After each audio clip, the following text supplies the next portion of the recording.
Hey everybody, Ernest Spurlock here from Energy Never Stops LLC and Orthodox Natural Fitness. Today I'm going to go over how to generate more force on your lead and trail hooks. We'll spend a little more time on the lead hook just because the setup is a little bit different, but we're going to talk about both sides. So for starters, I need to make sure that I'm at the correct distance. So I shorten my arm about half the length and I step into my target just to make sure I know where I'm at or where I should be to throw the hook with the proper amount of power so I'm not reaching with my arm. We want to generate the force from our feet like we do at every other punch. So I'm turning and pushing from my lead foot and shifting my weight over to the trail foot as I throw the punch.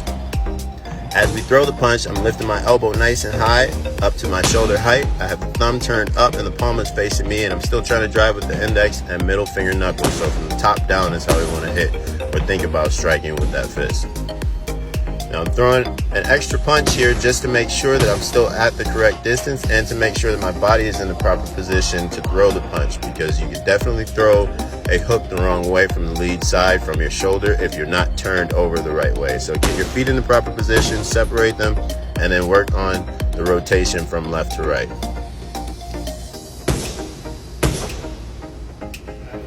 You also want to be careful that your elbow is not too low as you're throwing the hook.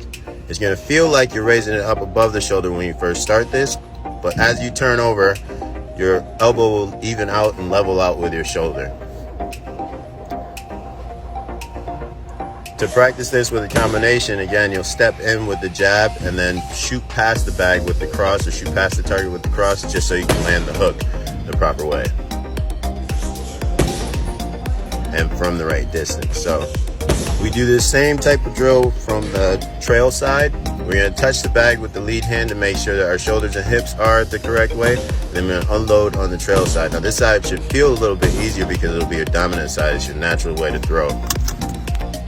Regardless if it's the lead or the trail hook, you want to push through the foot, up the leg, through the hip, and then out the arm. So your elbow and your hip are on the same plane as you rotate and land the punch. Hopefully this is helpful.